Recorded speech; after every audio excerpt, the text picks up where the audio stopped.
நான் டயர் நக்கிங்க இவங்களுக்கு என்னங்க அரசியல் தெரியும்? இந்த அம்மா சொல்லி கொடுத்தா ஓடி வருவானுங்க, ஓடுவாங்க. டயர் நக்குனா டயர் நக்கு. இவெல்லாம் வந்து ஃபினான்ஸ் தெரியுமா என்னன்னு தெரியுமா? ஒரு கவுன்சிலருக்கு யோகி நேரம் ஆளாயிடலாம் அப்படின்னு மிக கேவலமாக இந்த பழனிசாமி இந்த பன்னீர்செல்வத்தையும் பேசி பழனிசாமி திருப்பி அதுக்கு பதில் சொன்ன காலங்களை எல்லாம் அவர் கூட்டணியில் தேர்தலில் விசிலோட சத்தம் ஜாஸ்தி இருக்கும்னு நினைக்கிறேன். ஆரம்பிச்சிருச்சு சார். எல்லாருமே சொல்றது தாவேகாவிற்கும் திமுகவிற்கும் தான் போட்டி. முதல்ல சொன்னது புகழேந்தி. நீங்க சார் நீங்க அதை ஆரம்பிச்சு வச்சிருக்கலாம். அவங்க மேடையில் அவங்க திரும்ப சொல்லிட்டு இருக்க விஷயங்கள் தாவேகாவுக்கும் திமுகவுக்கும் தான் போட்டின்னு சொல்றாங்க. அப்ப ஏன் அதிமுகவை கன்சிடர் பண்ணவே இல்லையா? யாரு கன்சிடர் பண்ண? அவங்க பெருசாவே யாருமே கன்சிடர் பண்ணல. இந்த வேஸ்ட்ல கேஜிங்க இன்னைக்கு 2 டபுள் இன்ஜின் பிரதம் மத்திய பாரத் வரைக்கும் விசில் ஊதினா தான் ட்ரெயின் போகும். விசில் ஊதினா தான் ட்ரெயின் போகும். இந்த விசிலுக்கு இருக்க மகிமை இருக்கு.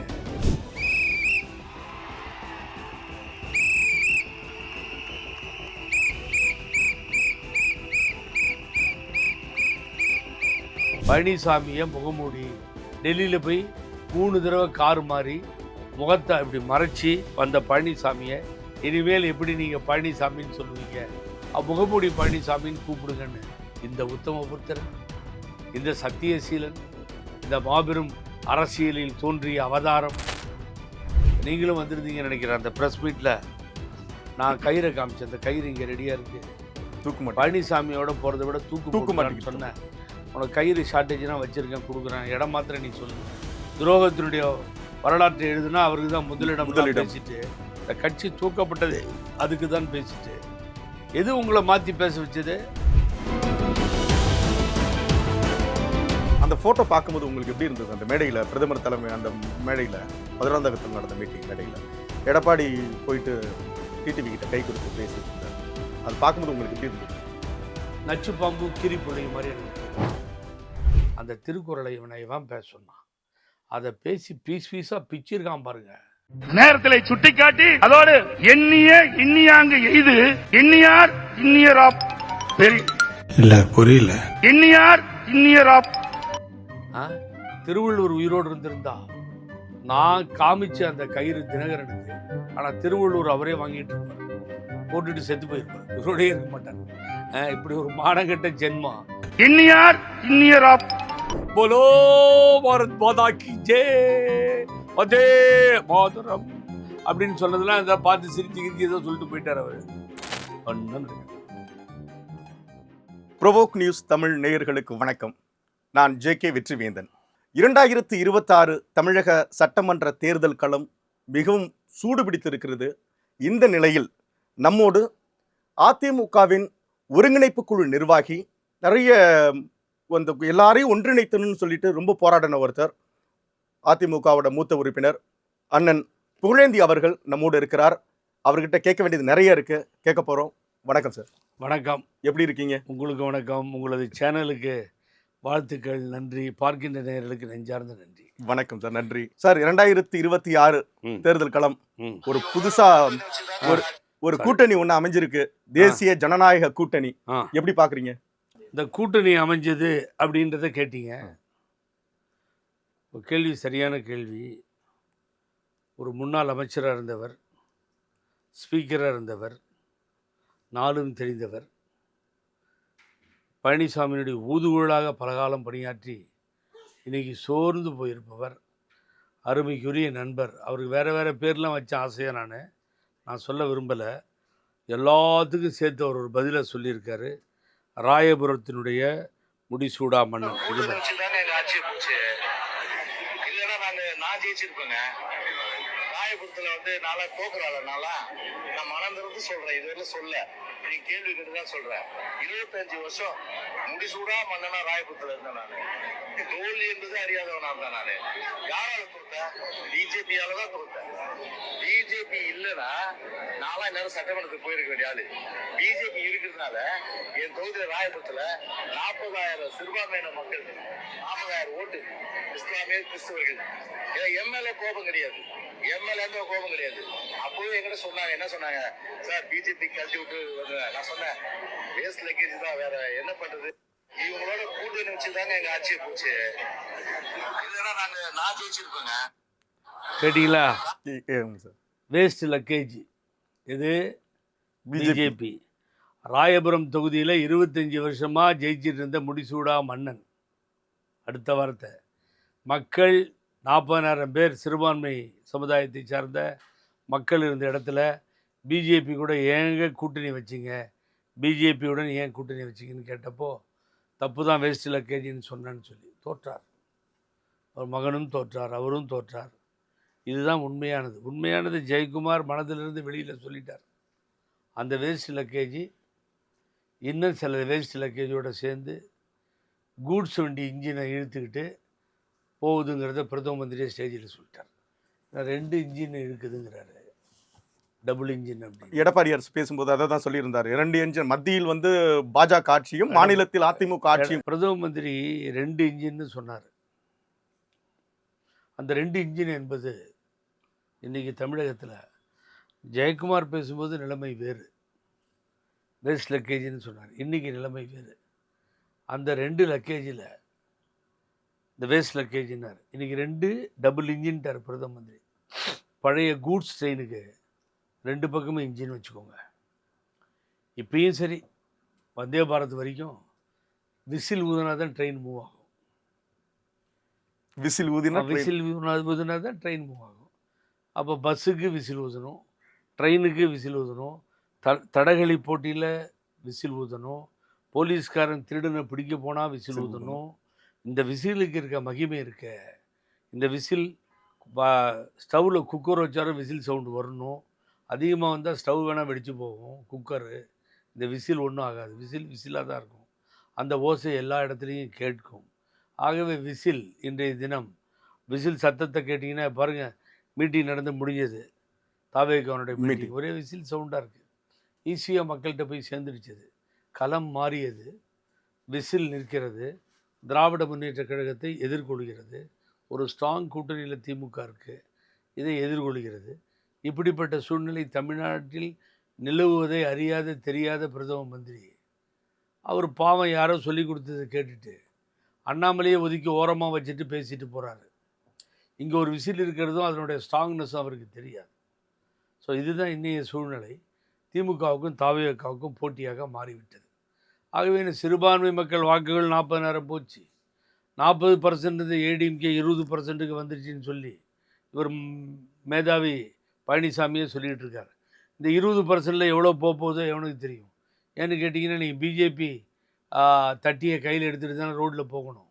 அப்போ சிறுபான்மை மக்கள் ஏற்றுக்க மாட்டாங்கல்ல. இருக்க ஓட்டும் போச்சுரா நொல்லக்கண்ணான்னு சொல்லி எல்லாவற்றையும் இழந்து யுத்த களத்தில் அனாதைகளாக நிற்கக்கூடிய ஒரு சூழ்நிலை தான் இந்த கூட்டணிக்கு. இந்த கூட்டணி வெற்றி பெறாது.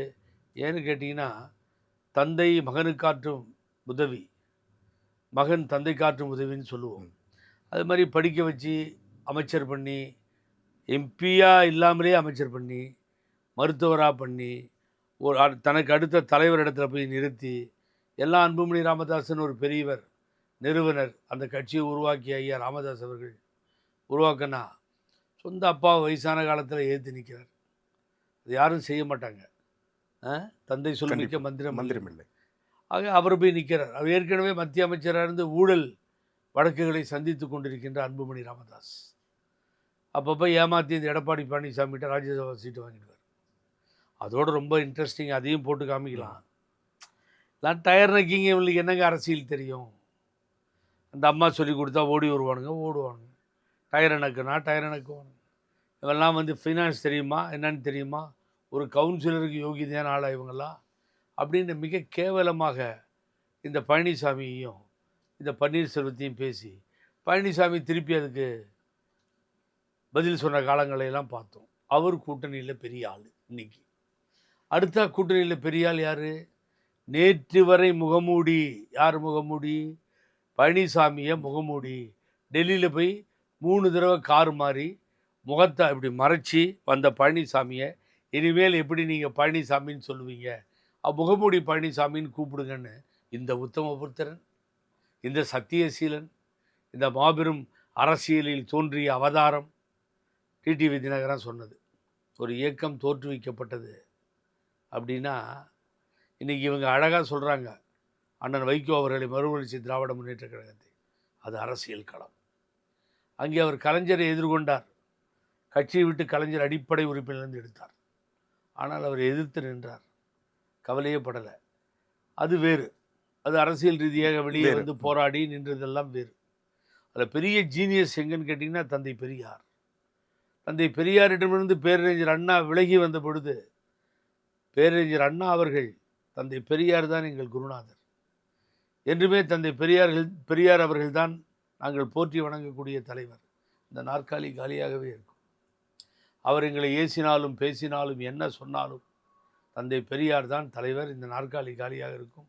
அவை கூடும் பொழுது அவைத் தலைவர் இருப்பார் என்று சொல்லி ஆட்சிக்கு வந்ததும் அந்த ஆட்சியை தந்தை பெரியாரிடம் சமர்ப்பித்த வரலாறு பேரறிஞர் அண்ணாவை கொண்டு. இவன்லாம் யாருங்க இவனுங்க? பொட்டி பசங்க இவனுங்க. எந்த அரசியல் தெரியும், என்ன தெரியும்? இவன் போய் வைகோவோட கம்பேர் பண்ணால் வைகோ ஒரு நீண்ட நெடிய வரலாறு தெரிந்த தலைவர். நான் அப்படியெல்லாம் அவரை அதை கம்பேர் பண்ணிடலாம். இவன் யாருங்க இவனை போய் வைகோவோட கம்பேர் பண்ணுறதுக்கு? ஆகவே தான் நேற்று கூட நீங்களும் வந்திருந்தீங்கன்னு நினைக்கிறேன். அந்த ப்ரெஸ் மீட்டில் நான் கயிறை காமிச்சேன். அந்த கயிறு இங்கே ரெடியாக இருக்குது. பழனிசாமியோட போகிறத விட தூக்கு மாட்டின்னு சொன்னேன். உனக்கு கயிறு ஷார்ட்டேஜ்னா வச்சுருக்கேன், கொடுக்குறேன், இடம் மாத்திரம் நீ சொல்லு அப்படின்னு. இது ஒன்றும் வீரபாட்டியை கட்டப்போப்பார் வரலாற்றில் தூக்கு மேடை அல்ல. அதனால் வந்து தீரன் சின்னமலை கைத்தை இழுத்து தொங்க விட்டுட்டு இறந்த வரலாறு அல்ல இந்த தூக்கு கயிறுலாம். அது வரலாறு. சுதந்திர போராட்டத்திற்காக வெள்ளைய ஏகாதிபத்தியத்தை எதிர்த்து நடத்திய போராட்டம்.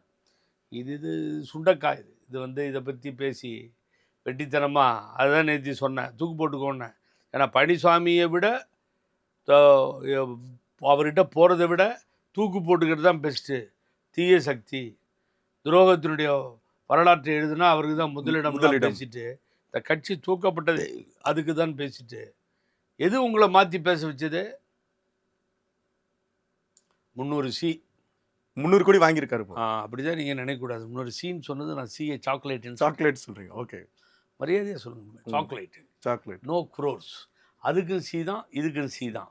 ஆகவே அவர் பணம் இல்லாமல் ஒரு காலத்தில் கப்பம் கட்டிட்டு தானே இருந்தானுங்க இவனுங்க. டெய்லி தலைமை கழகத்துக்கு வந்து அது ரொம்ப நாள் ஆச்சு, நின்று போச்சு. ஏன்னா ரிசார்ட்டில் உட்காந்து அந்த அம்மா ராத்திரி பகலாக உட்காந்து இருந்த பணத்தை எல்லாம் இருப்பையெல்லாம் எல்லாருக்கும் எடுத்து கொடுத்து ஆட்சியை காப்பாற்றிட்டு என்கிட்ட வந்துருச்சு ஜெயிலுக்கு. நான் தான் சரண்டர் பண்ண வச்சேன் பெங்களூருக்கு. அப்போ அங்கே மாநில செயலாளர் இருந்தேன். அப்படி வந்தாங்க அவர்கள் சிறையை நோக்கி செல்லும் பொழுது வீர சபதம்லாம் செஞ்சாங்க. அதெல்லாம் நடந்தது எல்லாம் பார்த்துருப்பீங்க. அங்கே வந்தாங்க. நான் தான் கோர்ட்டில் ஜட்ஜுக்கிட்டே நேராக பேசுகிறேன். அன்றைக்கி லாயர்ஸ் இல்லை, ஒரு லாயர் இருந்தார். அப்புறம் என்ன தான் கேட்டார், ஜட்ஜிகிட்ட பேசி அவங்க சரண்டரை உள்ளே போனாங்க. போகும்பொழுது ஆட்சி, அதிகாரம், கட்சி, சின்னம் கட்டுக்கோப்பாக கையில் கொடுத்துட்டு போனாங்க. வரும்பொழுது அந்த அம்மாவை சேர்த்து அனாதையாக நிற்க வைத்த வரலாறு தான் இந்த பழனிசாமி. அவர் பண்ணிட்டார். பறி கொடுத்தவர் யார்? டிடிவி தினகரன். அதெல்லாம் ஒரு கட்டுக்கோப்பாக காத்து நிற்க முடியாத இந்த மனிதன் தான். ஏன்னா ஒன்று எல்லாத்தையும் மெயின்டைன் பண்ணி நடத்தி செல்கின்றவன் பேர் தான் தலைவன். அந்த தலைவனுக்கு யோகிதையற்றவன். எல்லாத்தையும் போய் ஒரு அறிவாளிகிட்ட பறி கொடுத்துருந்தா கூட பரவாயில்ல, ஒரு முட்டாப்பைகிட்ட போய் பறி கொடுத்துருந்தேன். அந்த ஃபோட்டோ பார்க்கும்போது உங்களுக்கு எப்படி இருந்தது? அந்த மேடையில் பிரதமர் தலைமை, அந்த மேடையில் மதுராந்தகத்தில் நடந்த மீட்டிங் மேடையில் எடப்பாடி போயிட்டு டிடிவி கிட்ட கை கொடுத்து பேசிகிட்டு இருந்தார். அது பார்க்கும்போது உங்களுக்கு எப்படி இருந்தது? நச்சு பாம்பும் கீரி பிள்ளையும் மாதிரி எனக்கு தோணுச்சு. எதை சாப்பிடுன்னு தெரியாது. கடைசியில் கீரி பிள்ளை சாப்பிட்றோம் பாம்புவை. அந்த மாதிரி தான் தோணுச்சு எனக்கு. இந்த 2 கைகளும் சேரும்போது இணைந்த கைகள். நான் என்ன கேட்குறேன், இந்த இணைந்த கைகள் தானே இந்த கட்சி மேலே உனக்கு நல்ல எண்ணங்கள் ஏற்பட்டுச்சுன்னு வச்சுக்குவோம். நீ நல்ல மனுஷனாக இருந்திருந்தா ஏன் இந்த அம்மா மக்கள் முன்னேற்ற கழகத்தை அதிமுகவோட இணைச்சிட்டு போக வேண்டியது தானே? ரொம்ப ஆணித்தரமான என்னுடைய கேள்வி. கரெக்டாக யாரும் கேட்டிருக்க. அதுக்கு அவர் மேடையில் பேசும்போதே ஒரு விளக்கம் கொடுத்துருப்பாரு. பிரதமர் அழைப்பை ஏற்று நான் தமிழ்நாட்டின் முன்னேற்றத்திற்காகவும் அமமுகவின் முன்னேற்றத்திற்காகவும் தான் எல்லா கோபதாபங்களையும் விட்டு நாங்கள் வந்திருக்கோம். என்ன தமிழ்நாட்டு முன்னேற்றம்னா? அவர் சொன்ன வார்த்தை நான் உங்ககிட்ட கேட்குறேன். ஏற்கனவே நீங்கள் சார் அம்மா ஆட்சி தமிழ்நாடு முன்னேற்றம் ரைட்டப்பா. நம்ம அப்படியே வச்சுக்குவோம். அவ்வளோ பெரிய ஸ்டேஜில் நீ சுல்லானி புரட்சி தலைவி அம்மா முன்னாடி நீ யார்? நீ அவங்களுக்கு உனக்கு என்ன சம்பந்தம்? உன்னை பார்க்கவே விரும்பாத உன்னை துரத்தி அடித்து 10 வருஷம் தலைமறைவாக இருந்த நீ வந்த பின்னாடி உன்னை காப்பாற்றி கொண்டு வந்தது புகழேந்தி திகார் ஜெயிலிருந்து. அது ஒரு நீண்ட வரலாறு, 1 மணி நேரம் போகும் பேசிட்டு போனோம்னா. காப்பாற்றினதே நான் தாங்க ஓப்பனாக சொல்கிறேன். அப்பா பழங்கானத்து ஆர்ப்பாட்டம் முடிந்த எனது நண்பர்களோடு அதுக்கு போராடியவர்களோடு அப்புறம் நான் சம்பத்தை கூப்பிட்டுக்கிட்டேன். அப்புறம் எல்லாரையும் கூட்டி ஒரு களம் அமைச்சு தேனி முத்தையான்னு, குண்டு கல்யாணன்னு, முஸ்தஃபான்னு நானே களம் அமைக்கிறேன். எல்லாம் அமைச்சு நாஞ்சில் சம்பத்தனை கூப்பிட்டு அப்படி தான் போகிறோம். நாங்கள் எல்லா இடத்துக்கும் நாங்கள் சென்று ஆர்ப்பாட்டம் நடத்தி அந்த ஆர்ப்பாட்டம் தான் என்னை வெளியே விட்டுச்சின்னு சொல்கிறார். அப்போது அப்படிப்பட்ட ஒரு மனிதர் நீ வந்து அந்த மேடையில் பார்க்குற பழனிசாமி படம் அவ்வளோ பெரிய படமாக இருக்குது.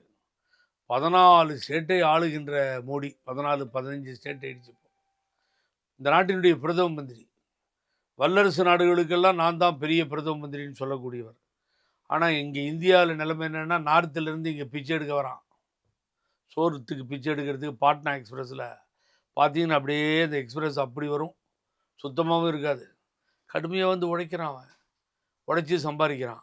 வந்தாரை வாழ வைக்கும் தமிழகம் அவர்களை வாழ வைத்து கொண்டிருக்கிறது. தமிழகம் மாத்திரம் இல்லை, தென்னிந்தியா பூரா நார்த் இந்தியன்ஸ் இருக்காங்க, மைக்ரேன்ஸு. இதுதான் இந்தியாவினுடைய வளர்ச்சியா? உன்னுடைய வடநாட்டில் இருக்க மக்கள் பிழைப்பதற்காக தென் தமிழகத்தை நோக்கி வருவது தான் நீ மக்களை இந்திய நாட்டிலே வாழ வைப்பதா? சொல்லுங்க பார்ப்போம். ஆகவே அப்படிப்பட்ட ஒரு சூழ்நிலையில் இருக்கின்ற நிலை. அந்த மேடையில் யார் படம் பெருசாக இருந்திருக்கணும்? அம்மா ஆட்சி வேணும்னா அறிவு கெட்டவனுங்களே அம்மா படம் பெருசாக இருந்திருக்கணும். மேடையில் மோடிக்கு ஈக்குவலாக நீ அம்மாவில்ல போட்டிருக்கணும். அம்மாவுக்கு ஈக்குவலாக மோடி இருக்கிறாருன்றது வேறு விஷயம். படத்தை போடுற நீ அந்த பிரதம மந்திரின்ற மரியாதையை கொடுத்து இந்த பக்கம் அம்மா படத்தை பெருசாக போட்டு உன் படத்தில் சின்னதாக போட்டிருக்கணும். எங்கேயோ வத்திப்பட்டி சைஸில் எங்கள் அம்மா படத்தையும் தலைவர் படத்தையும் போட்டு நீ என்ன அவ்வளோ பெரிய ரீடரா? கையை காமிக்கிறோம். திருக்குறளை ஒன்று எவன் திருக்குறள்லாம் பேச சொன்னான்? கோவம் வருமா இல்லையா? இதெல்லாம் வந்து இன்றைக்கி தமிழ் போர் தியாகிகளை வணங்குகின்ற வீர வணக்க நாள். எவ்வளோ பெரிய குறள், எத்தனை குறள், 1330 குறள், 133 அதிகாரம், அது இதுன்னு சொல்லி எவ்வளோ விஷயங்கள் அந்த குறளில். பைபிள், கிறிஸ்துவர்கள் வணங்குகின்ற பைபிள், அது வந்து முதலிடத்தில் இருக்கிறது உலகத்திலேயே. 300 மொழிகளுக்கு அதிகமாக மொழிபெயர்க்கின்றது. அடுத்தது குர்ஆன், 200 மொழிகளுக்கு அதிகமாக இஸ்லாமிய சகோதரர்கள் வணங்கி போற்றக்கூடிய நூல், 200 மொழிகளுக்கு மேல் இருக்குது.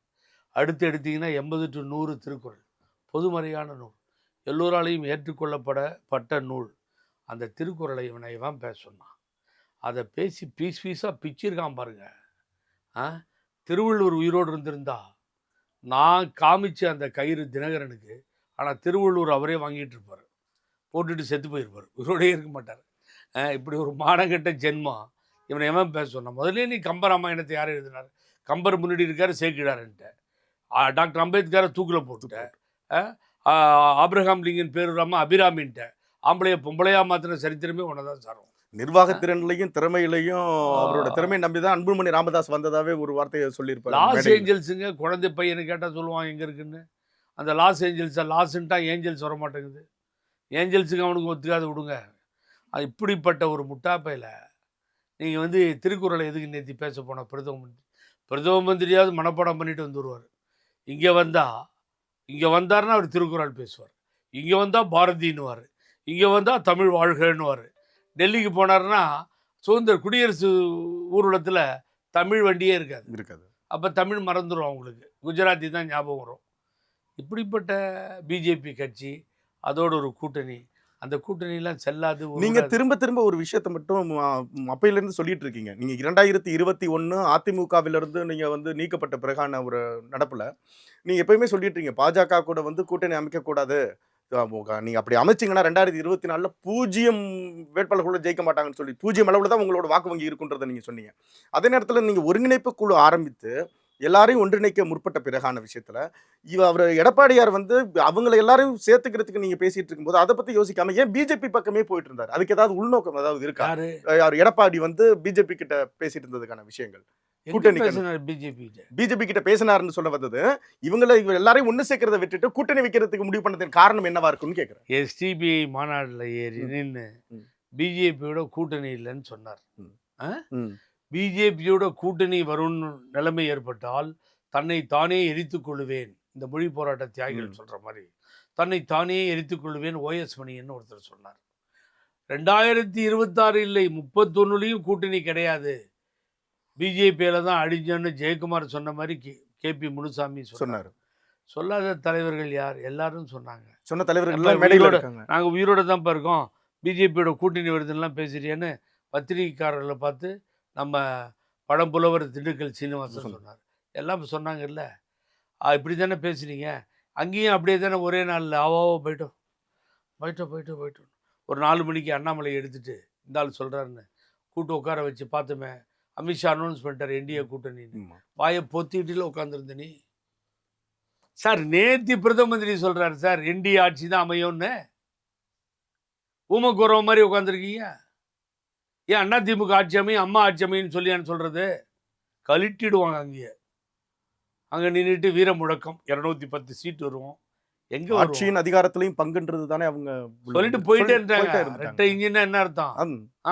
முடியாதுன்னு ஸ்டேட்மெண்ட் கூட உனக்கு தைரியம் இருந்ததுன்னா ஒன்று உங்களுக்கு சொல்லித்தரேன். உங்களுடைய வயசுக்கும் அனுபவத்துக்கும் உங்களுடைய ஸ்டாஃப்ஸ் எல்லாம் இங்கே வந்திருக்காங்க, கேமராமேன் ஆகும்.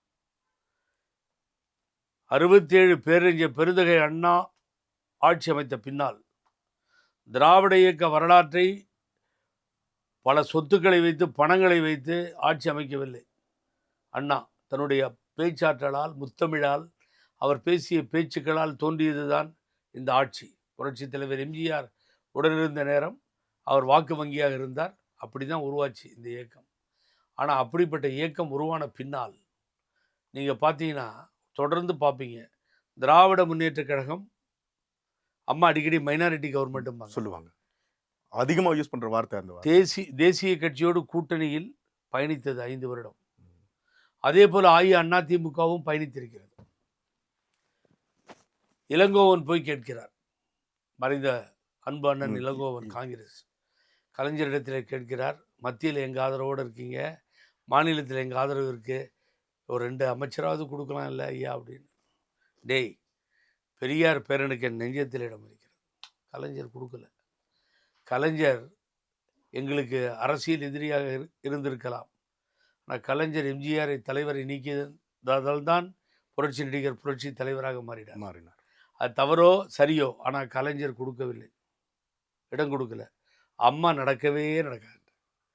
ஆகவே 67க்கு பின்னாலே தேசிய கட்சிகளால் ஆதிக்கம் செலுத்தவே முடியவில்லை. இந்த மானங்கெட்ட ஜென்மங்கள் இன்றைய தினம் இரட்டை ஆட்சி, 2 பேர் சேர்ந்து 2 இன்ஜின்கள் சேர்ந்து போகும் என்பதை பேரறிஞர் அண்ணாவிற்கும் தந்தை பெரியாருக்கும் புரட்சி தலைவர் எம்ஜிஆருக்கும் செய்கின்ற துரோகம், அம்மாவுக்கு செய்கின்ற துரோகம். சொல்லிட்டு எழுச்சி போயிட்டார் அவர் பிரதம மந்திரி. ஒன்றும் பண்ண முடியாது, காலை தான் தேடணும். ஆகவே இப்படிப்பட்ட மான மரியாதை இழந்து இருக்கின்ற இந்த ஜென்மங்களை வைத்துக்கொண்டு அந்த எப்படி அந்த கூட்டணி வெற்றி பெறும்ன்றீங்க? இப்போ பார்த்தீங்கல்ல, ஊழல் செய்ய மாட்டேன், தாவேகாவோட மீட்டிங் உறுதிமொழி எடுத்துட்டு அவர் பயணிப்போன்னு முடிவு பண்ணிட்டாரு. கலை சரியாக அமையவில்லைன்றது அவர் பேச்சில் எனக்கு தெரியுது. அதை சரி செய்ய வேண்டும், இனி பங்காற்ற வேண்டும், நீங்கள் ஃபீல்டில் இறங்கணுன்றதையும் பேசுகிறார் விஜய். எல்லா விஷயம் தெரிஞ்சுக்கிட்டு தான் பேசுகிறார். அதிமுக கட்சி இப்படி ஆயிடுச்சேன்னு சொல்லி அவர் அனுதாபத்தை தெரிவிக்கிறார். இப்போ 2026 தேர்தலில் விசிலோட சத்தம் ஜாஸ்தி இருக்குன்னு நினைக்கிறேன். ஆரம்பிச்சிருச்சு சார் விசிலோட சவுண்டு. அவங்க நிர்வாகிகள், தலைமை நிர்வாகிகள் எல்லாருமே, ஆதவ அர்ஜுனாவாக இருக்கட்டும், ஆனந்தா இருக்கட்டும், நிர்மல்குமாரா இருக்கட்டும், இல்லை விஜயாவே தலைவர் விஜயாவே இருக்கட்டும், அவங்க நிர்வாகத்தில் எல்லாருமே சொல்றது தாவேகாவிற்கும் திமுகவிற்கும் தான் போட்டி. முதல்ல சொன்னது புகழேந்தி. நீங்க சார் நீங்க அதை ஆரம்பிச்சு வச்சிருக்கலாம். அவங்க மேடையில் அவங்க திரும்ப சொல்லிட்டு இருக்க விஷயங்கள் தாவேகாவுக்கும் திமுகவுக்கும் தான் போட்டின்னு சொல்றாங்க. அப்ப ஏன் அதிமுகவை கன்சிடர் பண்ணவே இல்லையா? அது யாரு கன்சிடர் பண்ண? அவங்க அவங்க பெருசாவே யாருமே கன்சிடர் பண்ணல. தன்னுடைய நிலைமை தாழ்ந்து ஒரு மனிதன் வேறு வழியின்றி ஐயா ஒரு காசு கொடுங்கன்னு பிச்சை கேட்குறான் பாருங்க, அதுதான் இழிவு. அவனுக்கு அந்த ஒரு காசும் இல்லைன்னு சொல்லிட்டு போகிறான் பாருங்க. நம்மள மாதிரி சம்பாரித்து வச்சுட்டு இருக்கவன் முடிஞ்சவரை ஒரு காசு கொடுக்கணும்னு நினைக்காம போகிறான் பாருங்க, ஒரு 10 காசோ 1 ரூபாயோ, அதுதான் அதை விட பேரிழிவுன்னு திருவள்ளுவர் சொன்னார். அதை விட கேவலம் அந்த பிச்சைக்காரர் போன்றவர்களிடத்தில் போய் கேட்டால் கூட எடப்பாடின்ற பழனிசாமின்ற துரோகியும் பிஜேபியும் தமிழகத்தில் ஒத்துக்க மாட்டான். அவன் தட்டு கூட தமிழ் வாழ்கன்னு தான் சொல்லும். அவனுடைய எண்ணங்கள் கூட அதை தான் சொல்லும். ஆகவே இவர்களை யாரும் ஏற்றுக்கொள்ள மாட்டார்கள். முடிஞ்சு போச்சு, ஃபினிஷ்ட். இவன் சேராத இடம் சேர்ந்து வஞ்சத்தில் வீழ்ந்தானடா அப்படின்னு ஒரு பாட்டு ஒன்று பாருங்க. அது மாதிரி சேராத இடம் சேர்ந்து இவன் வஞ்சத்தில் வீழ்ந்தான். வஞ்சகன் பாரதிய ஜனதா கட்சி, NDA. That is the scene. இனி போட்டி விசிலுக்கும் உதயசூரியனுக்கு தான். தட் இஸ் இந்த ஃபீல்டு. என்ன நடக்கும் என்பது 210 தொகுதியில கண்டிப்பா ஜெயிப்போம்னு திரும்ப திரும்ப சொல்லிட்டு இருக்காரு. நீங்க வந்து இப்ப அவங்க வந்து கிட்டத்தட்ட 8 அணிகள் ஒன்று சேர்ந்திருக்கு. தேசிய ஜனநாயக கூட்டணியில் 8 கட்சிகள் கிட்டத்தட்ட ஒன்று சேர்ந்திருக்காங்க. இன்னும் நிறைய பேர் வருவாங்கன்றது இன்னும் அவங்க முழங்கிட்டு தான் இருக்காங்க. அதே நேரத்தில் இங்கே திமுக கூட்டணியில் 13 கட்சிகள் இங்கே கூட்டணி இருக்கு. இதை தவிர தேமுதிக எந்த நிலைப்பாட்டையும் இன்னும் எடுக்காம இருக்கு. பாமகவில் ஒரு அணியா அன்புமணி ராமதாஸ் தலைமையிலான அணி பாஜக பக்கம் போயிடுச்சு. ராமதாஸ் தலைமையிலான அணி, டாக்டர் ராமதாஸ் தலைமையிலான அணி அப்படிதான் இருக்கு. அவங்க இன்னும் எந்த முடிவையும் சொல்லலை. இப்படி இருக்கும்போது இப்போ இவங்க ராமதாஸ் அணி இனிலாம் கிடையாது. அதெல்லாம் படித்த பசங்க. அவங்க வீட்டில் பாமகவில் ஒரு காலத்தில் டாக்டர் ஐயானா உயிரோட்டமாக இருந்த அந்த தொண்டர்கள்லாம் மாறி வீட்டிலாம் பசங்க வந்துட்டாங்க. படித்து டாக்டராக இருக்காங்க, மருத்துவராக இருக்காங்க, பொறியாளராக இருக்காங்க, எங்கேயும் எந்தெந்த நிலைப்பாடுகளில் இருக்காங்க, ஆசிரியர். அவங்களாம் இனி ஓட்டு போட மாட்டாங்க பாமக. இந்த அடிதறியால் 2 பேருமே ஓட்டு வாங்குறது ரொம்ப கஷ்டம். ஓட்டு இருக்கிறதா நினச்சிட்டு எவன் போகிறானோ அவன் தான் முட்டாள். ஆக தேமுதிக கிட்ட கொஞ்சம் ஓட்ஸ்லாம் இருக்குது. அங்கே போகலாம், இங்கே போகிறத விட. அது செய்ய மாட்டார் பழனிசாமி. யாருக்காவது துரோகம் பண்ணு முதுகில் குத்தணும்ல, அப்புறம் இப்போ தேமுதிக குத்தி ஒரு சீட்டை ஏமாற்றணும்ல, அந்த மாதிரி எண்ணங்கள் தானே அவருக்கு இருக்கும். இப்போ தேமுதிகவோட நிலைப்பாடு வந்து இப்போ தாவேகா பக்கம் இருக்குன்னு நினைக்கிறீங்களா? பேச்சு ஒரு அடிபட்டு இருக்கு. தாவேகா பக்கம் போயிடுவாங்க யாரு? தேமுதிக வாய்ப்புகள் இருக்கு மாதிரி. அவங்க போனாங்கன்னா நல்லது. அவங்க பேலன்ஸ் பண்ண ஆரம்பித்தாங்க. அதுதான் கரெக்ட். ஏன்னா இருந்தாலும் ஏமாத்துவான்னு தெரியும். அதனால் அவங்க பேலன்ஸ் பண்ணிட்டு இருக்காங்க. தாவேகாவுக்கு செங்கோட்டையன் போன பிறகு திரும்ப ஒரு விஷயத்த சொல்லிகிட்டே வர்றாரு. என்ன மாதிரியே அதிமுகவில் பிரிஞ்ச வெளிவந்த முக்கிய தலைவர்கள் இங்கே வரப்போகிறாங்க, தாவேகாவுக்கு வரப்போகிறாங்கன்னு சொல்லிட்டு இருந்தார். எல்லாரோட எதிர்பார்ப்பும் அன்னைக்கு தேவர் ஜெயந்தி விழா சமயத்தில் டிடிவி தினகரன், செங்கோட்டையன், ஓபிஎஸ், சசிகலா இவங்க எல்லாமே சந்தித்த மாதிரியும் பேசுகிற மாதிரி நிறைய சம்பவங்கள் நீங்கள் கேள்விப்பட்டிருப்பீங்க, பார்த்துருப்பீங்க. அந்த சூழ்நிலை எல்லாருமே எதிர்பார்த்து டிடிவி இந்த டீம் இங்கே வருவாங்க, செங்கோட்டையன் சொல்கிறபடி அங்கே உள்ளே வந்துடுவாங்க அப்படின்றது. டிடிவி தினகரன் பாஜக பக்கம் போயிட்டாரு. இப்போ எல்லோரோட கண்ணுமே வந்து ஓபிஎஸ் பக்கம் இருக்குது. ஓபிஎஸ் அந்த நிலைப்பாட்டை எடுப்பாரா? அவரோட நிலைப்பாடு என்னவா இருக்கும்? அதாவது ஏன்னா உங்களுக்கு அவருக்கு நீண்ட நடிக பயணம் இருக்குது, அதனால அந்த கேள்வி நான் கேட்குறேன். நான் இவர் வந்துங்க அண்ணன் மாறாமல் என்னுடைய வாயால் புகழ்ந்தேன். நான் மாதிரி டிடிவி தினகரன் மாதிரி நிறமாறும் பச்சோந்தி அல்ல. அதனால் அவரை பற்றி நான் பேசவே விரும்பலை உங்கள் பேட்டியில். ஏன்னா ரொம்ப வேதனையாக இருக்குது. அவர் எடுத்த ஒவ்வொரு முடிவும் தப்பாக எடுத்துட்டார். எவ்வளவோ சொல்லி நான் தான் எல்லா வருவாய் மாவட்டத்துலேயும் கூட்டு போனது கஷ்டப்பட்டு புகழேந்தி தான் எல்லோரோடையும். எல்லோரும் நீங்கள் சொன்ன மாதிரி பிரிஞ்சு போய் திமுகவுக்கு கொஞ்சம் பேர் போயாச்சு, தாவேகாவுக்கு கொஞ்சம் பேர் போயாச்சு. நாங்கள் ஒருங்கிணைப்பு குழு ஒன்று ஆரம்பித்தோம் வெளியே வந்து.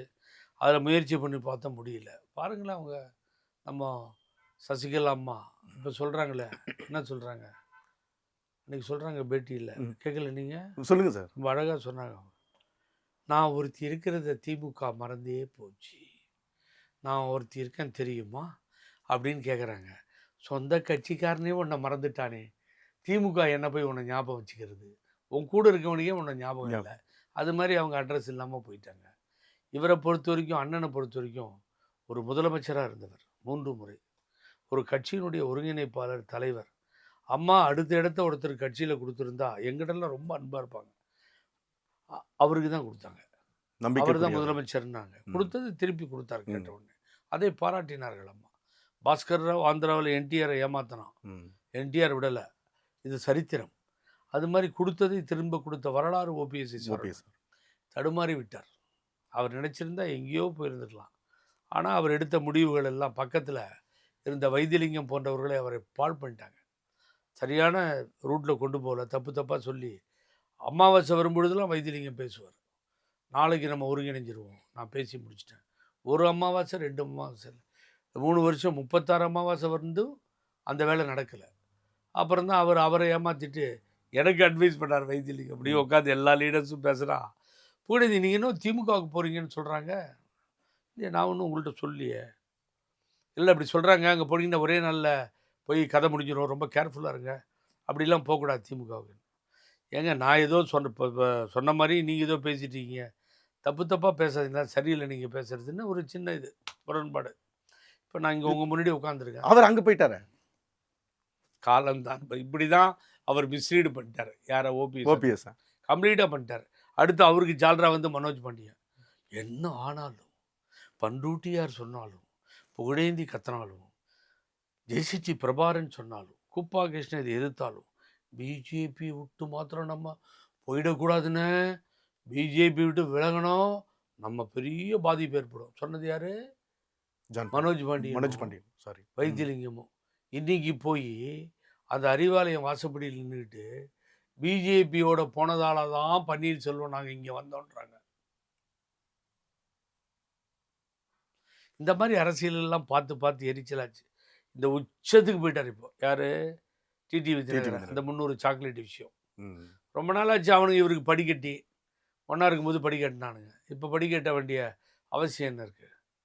அதனால் படிக்கட்டதை நிறுத்தி. ஆட்சி அதிகாரத்தில் பங்கு அப்படின்னு எடப்பாடிகிட்ட பேசியிருக்கும் போது அங்கே நிறைய சாக்லேட்ஸ் போயிருக்கும். ஒன்றுமே கிடையாது சார். ஆட்சியாவது அதிகாரம்லாம் இருக்கட்டும், அப்புறம் வர்றதை மக்களில் முடிவு பண்ணோம். வாய் திறந்து சொல்ல சொல்லுங்களேன். அம்மா ஆட்சி அமையும், பாரதிய ஜனதாவோடு கூட்டணி இருந்தாலும் ஆட்சியில் பங்கு கொடுக்க முடியாதுன்னு ஆண் மகனாக இருந்தால் தைரியம் இருந்தால் சொல்ல சொல்லுங்கள். இது பிரதமருக்கு நாங்கள் இப்பயே சொல்லிடுறோம். தப்பித்தவரை நாளைக்கு ஆட்சி அமைச்சால் எங்களுக்கு கிடையாது அப்படின்னு சொல்ல சொல்லுங்கள். சொல்ல மாட்டார். ஏன் தெரியுங்களா? அவருக்கு தெரியும் ஆட்சி அமைக்க மாட்டார். வந்து போனவர் தான் ஏமாளி. ஏன் அவர் அப்படியே அந்த கூட்டத்தெல்லாம் பார்த்து போலோ பாரத் மாதா கி ஜெய் வந்தே மாதரம் அப்படின்னு சொன்னதெல்லாம் இதை பார்த்து சிரிச்சு கிரிச்சு ஏதோ சொல்லிட்டு போயிட்டார் அவர். ஒன்றும் இருக்காது. இப்போ நீங்கள் மொத்தத்தில் பேசுறதுலேருந்து இப்போ தெரியுது அதிமுக மொத்தமாகவே பலம் இழந்து நிற்குதுன்னு சொல்கிறீங்களா? பலம் இருந்தால் தானே இழக்கிறதுக்கு. பலமே என்ன திறந்தாலும் அவங்க ஒரு எதிர்கட்சியாக உட்கார்ந்துருக்காங்க, போகிறாங்க. மைல்டு ஸ்ட்ரோக் அடித்தா சரியாக போயிடும். ஃபுல்லாகவே ஸ்ட்ரோக் அடிச்சிச்சு. ஆகவே இனி பலம் கிளம்லாம் கிடையாது. எல்லாமே இழந்து அனாதையாக நடுத்தருவில் நிற்கிற கட்சி எடப்பாடி அணி அதிமுக. அதிமுக தொண்டர்கள் அல்ல, நாங்கள் அல்ல.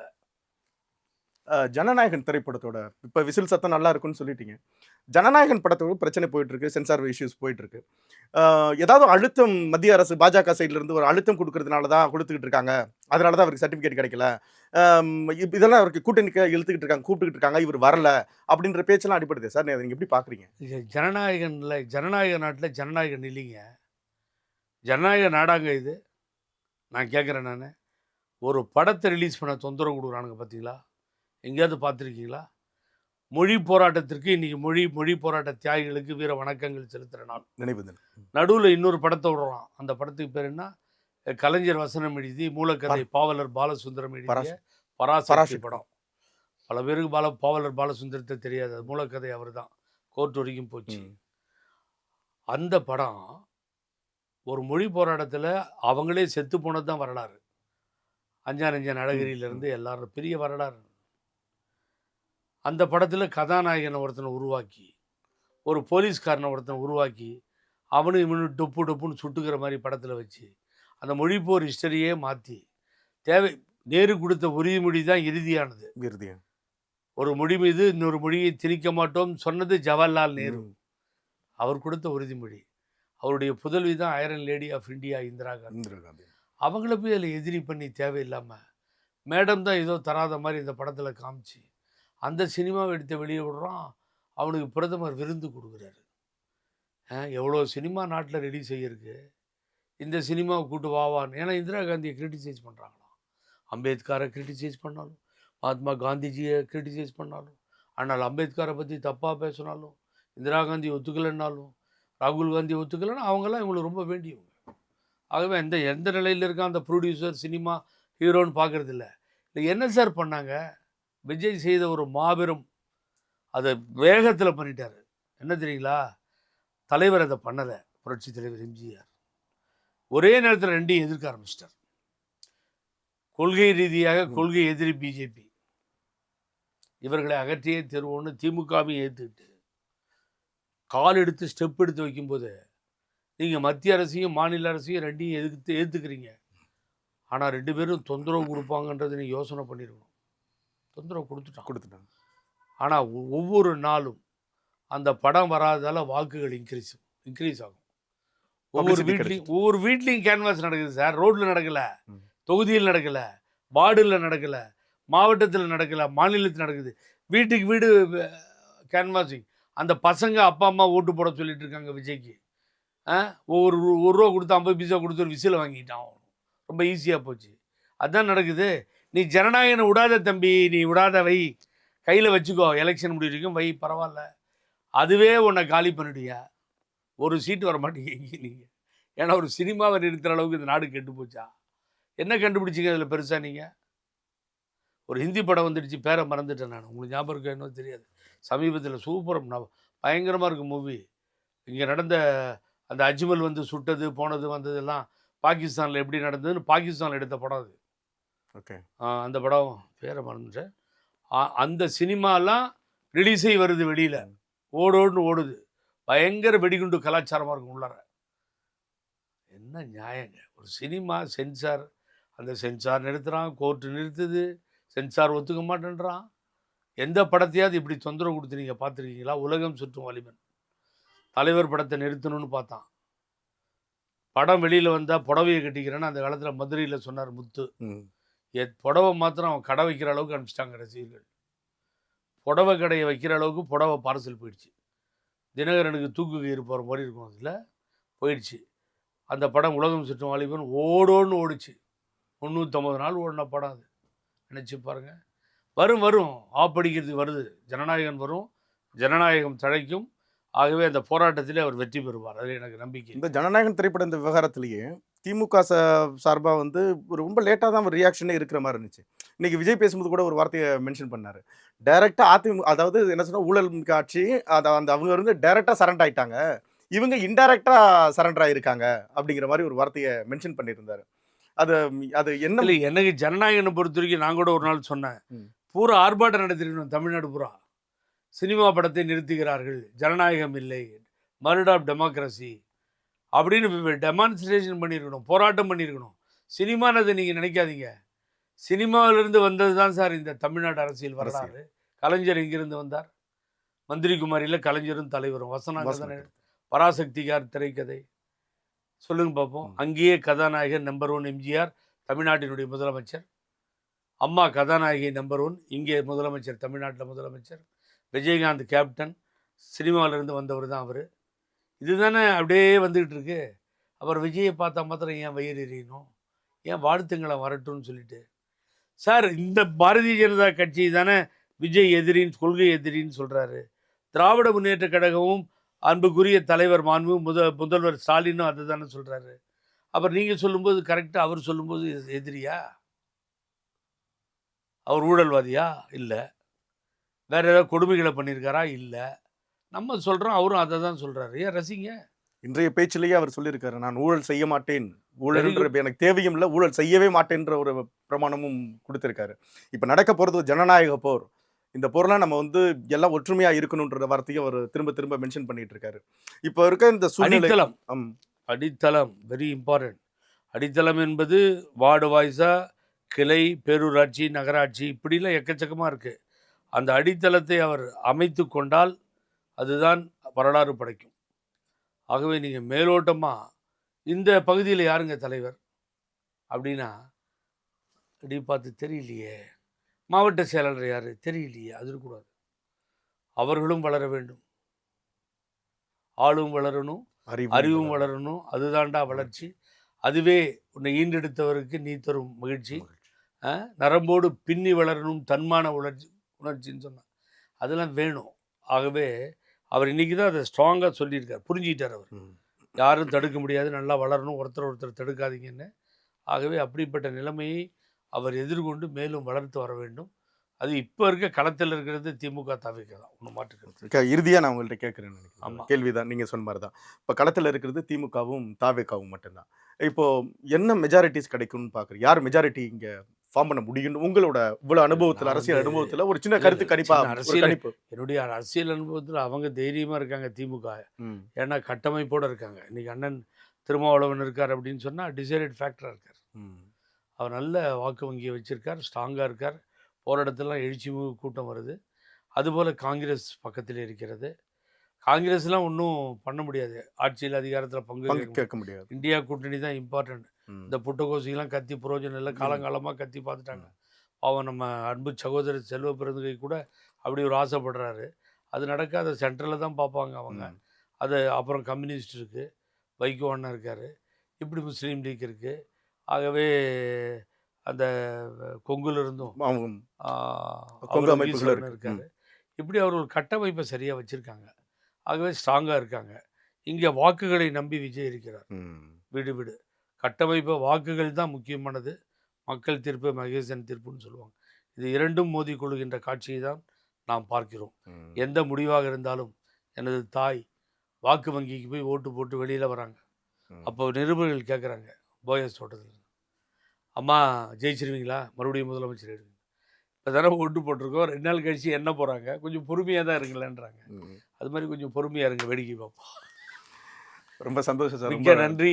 நிறைய தகவல்கள் நிறைய பேசுறீங்க, உங்க நேரத்தை ஒதுக்கி மிக்க நன்றி சார். உண்மைதான் பேசுவேன், அதனால கவலையப்படுறதில்லை. எனக்கு 1008 ஃபோனு டெய்லி, இங்கே போகிறீங்களா அங்கே போகிறீங்களா போங்க சார் அப்படின்னு. எங்கே போனாலும் இதை கழட்டணுமேன்ற ஒரு மனப்பக்குவத்தோடு நல்லா இருக்கு சார். அதுதான் சொல்லிட்டு இருக்கேன். ஏன்னா என்னுடைய நெஞ்சங்களில் நிறைந்த தலைவரையும் அம்மாவையும் பேரறிஞர் அண்ணா பள்ளியில் பயின்றவன் நான். எனக்கு பேர் வச்சது தந்தை பெரியார். என்னுடைய தாய் தந்தை கலப்பு திருமணம். அந்த கால திராவிட இயக்கத்திலே ஊறி வந்த பகுத்தறிவாளர்கள், அந்த குடும்பத்தில் பிறந்து வளர்ந்தவன். என்னுடைய தந்தை இன்றைய தினம் நினைவு கூற வேண்டும்.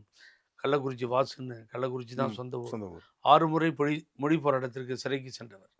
இதெல்லாம் என்னுடைய வரலாறு. ஆகவே இந்த முட்டா பசங்களுக்கு புரியாது. வரலாறு தெரிஞ்சிருந்தால் இவன் இப்படி அலைகிறான் எடப்பாடி பழனிசாமி, போலோ பாரத் மாதாக்கு ஜெயின்னு. கடைசியில் அவருக்கு ஏதாவது அட்வைஸ் பண்ண நினைக்கிறீங்களா? யாருக்கு? எடப்பாடியார். அது முடிஞ்சு போனவனுக்கு போய் முன்னுரை ஏன் எழுத போகிறீங்க? முடிஞ்சிட்டு செத்த பம்பையும் போய் அடிக்கணும், ஃபினிஷ்ட். அது கதை முடிஞ்சு போச்சு. கரடியாக கத்தினாலும் வெளியில் வந்தால் துரோகின்னு தான் இருக்கும் நெத்தியில். பார்க்குற மக்களே துரோகி கூப்பிட்டான், 300 ரூபாய் கொடுத்து கூப்பிட்டு வந்துட்டு இவன் மூஞ்சி பாய அப்படின்னு பேச ஆரம்பிச்சதுமே கலைஞ்சி போயிடுறான். அப்புறம் என்ன பண்ணுறது? 167வது சட்டமன்ற தொகுதியில் பழனிசாமி பேசுகிறார். ஆரம்பிக்கும் போது கூட்டம் இருந்துச்சு. கொஞ்ச நேரம் கழிச்சு இன்னொருத்தர் சொல்கிறான், டேய் 167 பேர் கூட இல்லையடா, எல்லாம் கலைஞ்சி போயிட்டானேடா. அந்த நிலைமையில் இருக்கார் சார் அவர். பார்ப்போம், சந்திப்போம் சார். நன்றி.